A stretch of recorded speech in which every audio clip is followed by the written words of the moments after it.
सिंध में डेंगू से 24 घंटों के दौरान 4 अफराद जान गंवा बैठे हैं और 1192 केसेस रिपोर्ट हुए हैं। महकमे सेहत सिंध ने सूबे में डेंगू के मुसद्दिका केसेस की रिपोर्ट जारी कर दी है।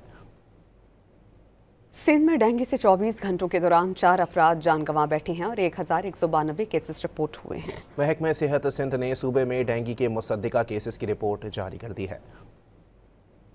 सिंध में डेंगू से 24 घंटों के दौरान 4 अफराद जान गंवा बैठे हैं और 1192 केसेस रिपोर्ट हुए हैं। महकमे सेहत सिंध ने सूबे में डेंगू के मुसद्दिका केसेस की रिपोर्ट जारी कर दी है। सिंध में डेंगू से 24 घंटों के दौरान 4 अफराद जान गंवा बैठे हैं और 1192 केसेस रिपोर्ट हुए हैं। महकमे सेहत सिंध ने सूबे में डेंगू के मुसद्दिका केसेस की रिपोर्ट जारी कर दी है। सिंध में डेंगू से 24 घंटों के दौरान 4 अफराद जान गंवा बैठे हैं और 1192 केसेस रिपोर्ट हुए हैं। महकमे सेहत सिंध ने सूबे में डेंगू के मुसद्दिका केसेस की रिपोर्ट जारी कर दी है।